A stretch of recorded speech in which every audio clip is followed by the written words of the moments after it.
तो ये वो तस्वीरें जारी की गई हैं पीयूष गोयल की तरफ से इंडिया यूएस ट्रेड डील में। अगर एग्रीकल्चर सेक्टर की बात की जाए जिसमें फ्रूट्स में बनानाज मैंगोज की कैटेगरी को आपने देखा है, फ्रेश बनानाज अदर बनाना प्रोडक्ट्स जो भारत के हैं वो संरक्षित रहेंगे, उस कैप से बाहर हैं। इसके अलावा अगर आप व्यापार समझौते के लिहाज से दूसरी चीजों को देखें तो मसालों को भी पूरा संरक्षण मिलेगा और उस कैटेगरी में कौन कौन से मसाले आते हैं उसकी पूरी डिटेल पीयूष गोयल ने इस ग्राफिकल रिप्रेजेंटेशन के जरिए दिए। काली मिर्च, लौंग, वो जो तमाम मसाले हैं। इसके अलावा और सब्जियों में बात की जाए तो ड्राइड वेजिटेबल, बीन पल्सेस यानी कि दाल, और जो रूट्स और ट्यूबर्स हैं यानी कि जमीन के अंदर उगने वाली जो सब्जियां हैं उनको भी इस कैटेगरी में डाला गया है। उनके लिए भी एक शील्ड बनाई गई है, इनको संरक्षण मिलेगा। इसके अलावा दुग्ध उत्पादों की बात की जाए तो दूध, क्रीम, योगर्ट, बटर मिल्क, मक्खन, घी, इनका उत्पादन भारत में बहुत ज्यादा होता है।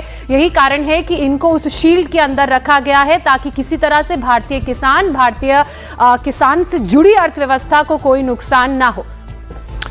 तो जैसा कि हम आपको लगातार बता रहे हैं, इसमें सबसे पहले हम बात कर लेते हैं काली मिर्च, लौंग, सूखी हरी मिर्च, दालचीनी, धनिया, जीरा, हींग, अदरक, हल्दी, अजवाइन, मेथी, चकमर्द, केसरिया, सरसों, राई, भूसी और अन्य पाउडर जो मसाले हैं इसके ऊपर संरक्षण मिलने जा रहा है। अब देखिए यहाँ पर भिंडी, कद्दू, लहसुन, खीरा, इसके अलावा शिमला मिर्ची, काबुली चना और साथ ही साथ शकरकंद, ये तमाम वो सब्जियां हैं भारत उत्पादित जिसको संरक्षित किया गया। यानी कि जो भारतीय किसान हैं उन्हें इन उत्पादों के ऊपर कोई चिंता करने की जरूरत नहीं है, उनके ऊपर कोई असर नहीं आएगा। यानी कि भारत अगर मार्केट खोलता भी है तो उसको बहुत ध्यान से खोला जाएगा। अब जरा आप किसानों की बात कर लेते हैं, अब अनाज की बात कर लेते हैं। आप देखिए गेहूं, उसके अलावा कोपड़ा, इसके अलावा श्यामक, कोदो, बाजरा, कांगनी, ओट्स, मैदा, इसके अलावा आटा, गेहूं, तमाम जो चावल और बाजरे की हम बात करते हैं उस पर भी भारत को संरक्षण मिला गया है। यानी कि किसानों को इसमें संरक्षण दिया गया है। ये जो छिलका रहित अनाज है इसका उत्पादन भारत में बहुत ज्यादा होता है और इसको भी उस संरक्षित कैटेगरी में डाला गया है।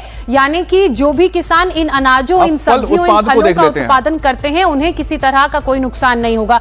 फलों की बात की जाए केला, आम, स्ट्रॉबेरी, इसके अलावा संरक्षित चेरी, सूखा आलू बुखारा, सूखा सेब, इमली, सिंघाड़ी, घिरी, इसके अलावा जो अन्य सूखे फल हैं, अब संतरा, इसके अलावा मैंड्रीन, सिट्रस फ्रूट, चकोतरा, अन्य जो सिट्रस फ्रूट है यानी कि जिसपे हम कहते हैं खट्टा, नींबू और अंगूर, ये तमाम वो फल है जिन्हें संरक्षण मिलने जा रहा है।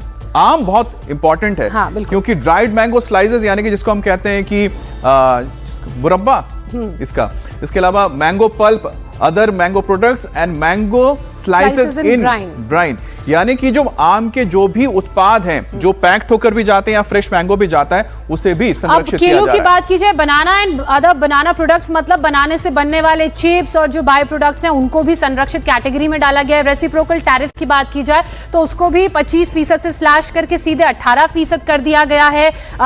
इंडियन एक्सपोर्टर्स की अगर बात करें तो जो टेक्सटाइल अपैरल्स हैं, ऑर्गेनिक केमिकल्स है, होम डेकोर है, इसके अलावा लेदर का जो भी सामान है, फुटवेयर है, प्लास्टिक, रबर और आर्टिसनल जो प्रोडक्ट्स हैं और जो कुछ सर्टेन मशीनरीज हैं उसमें कुछ कैटेगराइज किया हुआ है। इन सबको भी इनके टैक्सेस को स्लैश कर दिया गया है। हैंडी प्रोडक्ट की बात कर लेते हैं क्योंकि जो आर्टिसनल प्रोडक्ट्स है जिसको हम हैंडीक्राफ्ट्स कहते हैं, होम डेकोर में भी इसमें काफी कुछ आता है, ऑर्गेनिक केमिकल से, ये तमाम वो आप देख रहे हैं कि इंडस्ट्रीज है जिनको 18% टैरिफ के अंदर अब राहत मिलेगी क्योंकि पहले 50% टैरिफ लग रहा था। और भारत की जो मैन्युफैक्चरिंग सेक्टर है जिसमें एमएसएमई सबसे ज्यादा आता है, एमएसएमई में आप देखिए जो मशीनरी हो जाती है, प्लास्टिक और रबर के आ जाते हैं, लेदर फुट भी आ जाता है। तो कुल मिलाकर देखा जाए तो जोसना एक भारत के लिए और अमेरिका के लिए विन विन सिचुएशन है। हम तो भारतीय हैं, हमें तो भारतीयों के लिहाज से चीजों को समझना चाहिए। अगर इंडिया के लिहाज से इन सारी चीजों को समझें और बात करें तो एक विन विन सिचुएशन, एक बड़ी ही कंफर्टेबल सिचुएशन नजर आ रही है। लेकिन ये जो एफटीए दोनों देशों के बीच हुआ, इसके इनसाइड स्टोरी भी लगातार हमने दर्शकों को बताई है कि कैसे पीयूष गोयल की डिप्लोमेसी और प्रधानमंत्री नरेंद्र मोदी का